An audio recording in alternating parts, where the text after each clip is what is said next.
টি দিয়ে আপনার M06 দিলে আপনি যে টুল অটোমেটিক টুল চেঞ্জার আপনার কাজ তখন সমস্যা হবে না স্যার, এখন করলে আবার তখনও সমস্যা হয়। আমরা এখানে টুলটা চেঞ্জ করলাম কি কারণে, এটা ছিল আমার 4 নাম্বারে। আমরা যখন রাফ কাইটে এখানে যখন থ্রেডিংটা করতেছি তখন সে আবার ওই 8টা ঘুরে আসতেছে, 8টা যা আসার আগে অ্যালার্মটা দিয়ে ফেলাইতেছে। এ কারণে এখন আমরা 4 নাম্বার টুলে কাজ করবো, তারপরে অটোমেটিকলি 3 নাম্বার টুলে চলে যাবে, এতে আমার সমস্যা হবে না। বা 3 নাম্বার টুলে কাজ করবো, অটোমেটিকলি 4 নাম্বার টুলে কাজ চলে যাবে।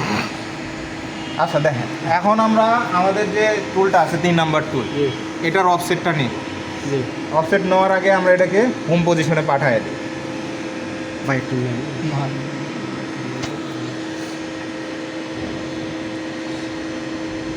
চলে গেছে এখন জেটটা। এটা ভালো আছে, আগে গেছে, এটা পৌঁছে দিতে সময় হবে স্যার। এটা কি বেডে ধরবো? এইটা কি, এটা হলো আমরা এখানে 0 করছি না, 0 থেকে এদিকে প্লাস ভ্যালুগুলো আর কি ধরে, এটাই হচ্ছিল হোম। এখানে যেটা থাকে এটা কোনো সমস্যা। এখানে অফসেট আমরা যখন সিঙ্গেল টুলে কাজ করব তখন আমরা G54 নিতে পারবো। আমরা প্রথমে দেখাই, এটা হলো আমাদের অফসেট বাটন। এটা কি দেখছি, আমাদের প্রোগ্রাম বাটন। MDI মোডে গিয়ে আমরা এখানে প্রোগ্রাম যেটা লিখবো ওটা দেখা দিয়ে সাইকেল স্টার্ট দিলে সেটা আমার কাজ করবে। হ্যাঁ। এখন আমরা যাব অফসেট। অফসেটের দেখেন আমার এখানে অপশন আছে হলো জিওমেট্রি। জিওমেট্রিতে আপনি সাপোজ ধরেন 5টা টুলে একসাথে কাজ করবে। আপনার অফসেট যাবেন, অফসেট গেলেন, অফসেট দেওয়া অফসেট গেলেন, যতক্ষণ পর্যন্ত আপনার এই পেজটা না আসবে জিওমেট্রিতে চাপ দিলেন। ওয়্যারেও থাকতে পারে, আপনি ওয়্যারের কাজ নেই, এখানে কাজ হলো জিওমেট্রির কাজ। যখন আপনি একাধিক টুলের কাজ করবেন সেক্ষেত্রে আপনার যে টুল, সাপোজ আমার 3 নাম্বার টুল কাজ করতেছে না, 3 নাম্বার টুলের এক্স অফসেট আলাদা, ব্লক আলাদা, জেড অফসেট ব্লক আলাদা। আমার 3 নাম্বার টুলে যদি কাজ করি, এখন 3 নাম্বার টুলের এক্স অফসেটও 0 করতে হবে, জেড অফসেটও 0 করতে হবে। আবার ওই অপারেশনে যদি আমি 4 নাম্বার টুল ইউজ করি, 4 নাম্বার টুলেরও জেড অফসেট করতে হবে, এক্স অফসেট করতে হবে। আবার যদি 5 নাম্বার টুল ওই অপারেশন ইউজ করি, সেগুলো দেওয়ার জন্য আমাদের জিওমেট্রিতে দিতে হবে। আর যখন আমরা সিঙ্গেল টুলে কাজ করব তখন এগুলো সব কিছু 0 করে রাখতে হবে, না ছাড়া এটাও কিন্তু কাউন্ট করে নেবে। সাপোজ ধরেন আপনি সিঙ্গেল টুলে কাজ করতেছেন, সেক্ষেত্রে আমরা অফসেট দেবো হলো ওয়ার্ক অফসেট। এই যে আমার G54, আপনি চাইলে এখানে G54-এ, G55-এ, G56-এ যে কোনো জায়গায় অফসেট দিতে পারেন। সেক্ষেত্রে আপনার ওই জায়গায় কোডও দিতে হবে, G54, G55, G56 2 জায়গায় অফসেট করা যায়। যখন আপনি সিঙ্গেল টুলে কাজ করবেন, খেয়াল রাখেন, একটা টুল খালি একটা ফেসিং অপারেশন করবেন, সেক্ষেত্রে আপনার G54-এ আপনি কাজ করতে পারবেন। এই ইন্টারফেসটা কি সেটা আমরা ওয়ার্কে যায় না, অফসেটে গিয়ে আপনার জিওমেট্রি অপশনও নিয়ে আসতে পারবেন, আবার অফসেটে চাপ দেবেন, এই যে আপনার ওয়ার্ক অফসেট। 2বার অফসেট দিতে হবে না, 2বার হোক 4বার হোক, আপনার এই ইন্টারফেসটা নিয়ে আসতে হবে। মেন কথা, আপনি অফসেটে গেলেন, আপনার জিওমেট্রি আসলো, আবার অফসেটে গেলেন, সব কি আপনার কাজ করবে। শুধু সিঙ্গেল টুলের জন্য ওয়ার্ক করবে। কিন্তু এখানে আপনার খেয়াল রাখতে হবে, যখন আপনি G54 কাজ করতেছেন তখন আপনার জিওমেট্রির অফসেটগুলো সব 0 0 থাকা লাগবে, করে আসতে হবে ওখান থেকে। না ছাড়া ওইটা যদি কাউন্ট করে একবার ওটার সাথে বাড়ি খেবে, তাহলে আমরা ওটা আগে 0 করে নেই। আমরা আগে প্রথমে G54 বাকিগুলো করতে হবে না, 56 55। না, আপনি তো G54 কাজ করতেছেন সিঙ্গেল টুল, সিঙ্গেল টুল। আপনি যখন সিঙ্গেল টুলে আমরা অফসেট করে থাকলে অন্য আরেকটা টুল লাগানো আছে যেটা আরেকটু লম্বা, ওইটার তো কোনো অফসেট না। আপনার এখানে যদি 54-এও অফসেট আছে, আবার এই অফসেটটা যদি জিওমেট্রিতেও সাপোজ 4 নাম্বার টুলে অফসেট আছে, তখন আপনি যদি 4 নাম্বার টুল ইউজ করেন তখন এই অফসেটটাও কাউন্ট করবে, এই অফসেটটাও কাউন্ট করবে। দুইটা একই হলে তাহলে আমাদের সবসময় এগুলো সব 0 করে নিতে হবে। আপনি যখন এখানে অফসেটটা করাই ভালো, ওগুলো কনসেপ্ট বাড়তেন, আমরা যখন এখন অফসেট যেটা করবো এটা আমরা 54-এই প্রথমে করবো, একটা জিনিস বোঝার জন্য। যখন আমরা একাধিক টুল ইউজ করবো তখন আমরা এখানে অফসেটটা করব। হ্যাঁ, আগে 54-এরটা আগে দেখাই,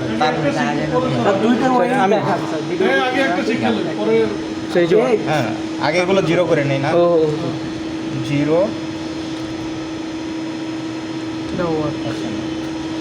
এন্টার নেই, কোনো এন্টার বাটন নেই।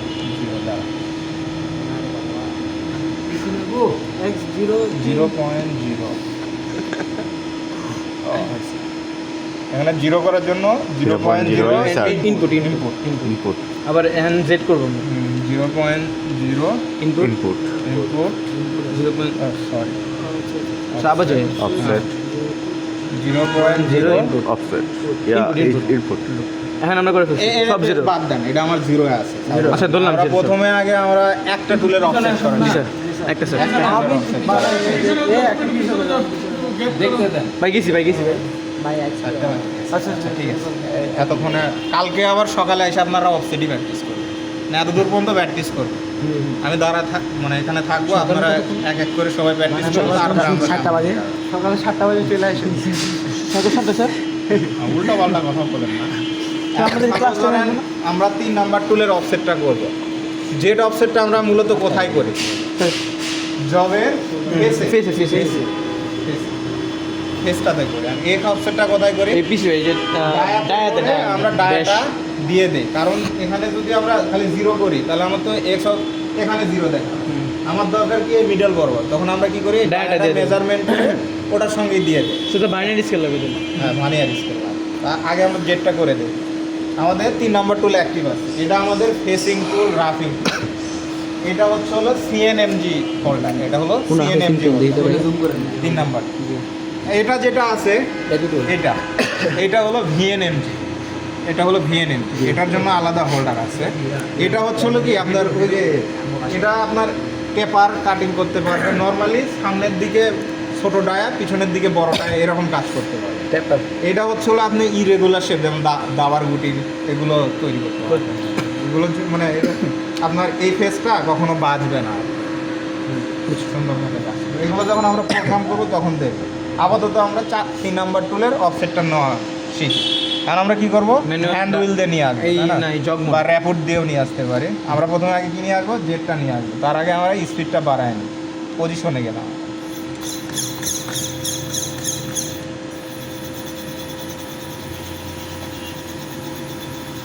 এই অফসেটটা যে যত সুন্দরভাবে নিতে পারবে তার জবের অ্যাকুরেসিটা তত ভালো হয়।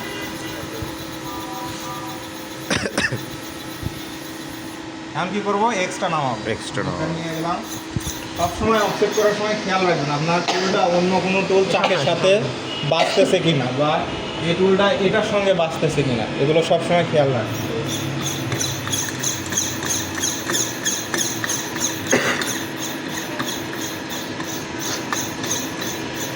আমরা এই ফেসটাতে জেডটা জিরো করব,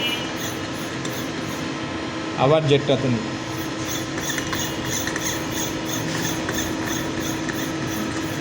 আরেকটু আমার নিচে নামাতে হবে, তাই না? নামালাম, আবার জেডটাতে নিলাম। এই জায়গায় সবসময় কোন দিকে ঘোরাইতেছেন।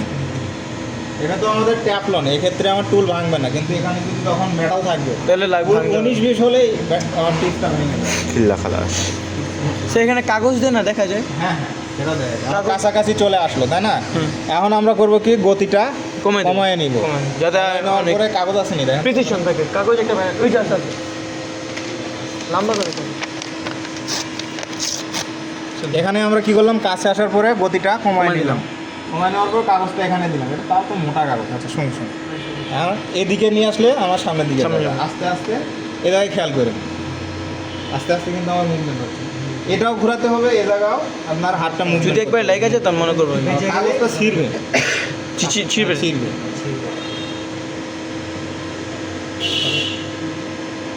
এই যে একটু টাইট হয়েছে, হ্যাঁ, তখন এক ঘর করে ঘোরাবে।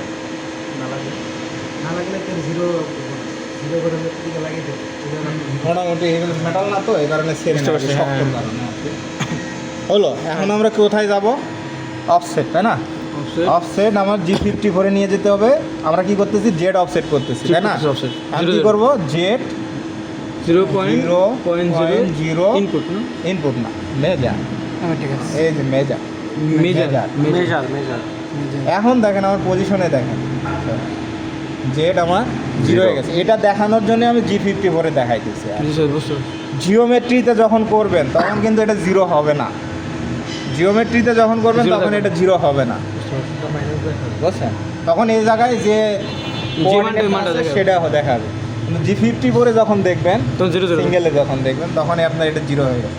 জেটটা জিরো হয়েছে না? জি, স্যার। এখন আমার কোন দিকে নিয়ে যেতে হবে? জেটটা ক্লোকওয়াইজে ঘুরাই, তাহলে আমরা এইদিকে যদি ঘুরাই তাহলে সামনে চলে যাবে হবে না আমরা গতিটা আমরা বাড়ায় নিলাম, এদিকে। জেটটাতে নিলাম, উল্টো পিছনে নিলাম। এ খুব মাথা মানে এইভাবে ঠান্ডা মাথায় খেয়াল করতে রাখতে হবে। এখন আমরা কি করবো? এক্সট্রা এক্সট্রা পিছিয়ে যাবো ভানিয়ার নিয়ে আসি না, ওই আলম বাইরে বলেন তাহলে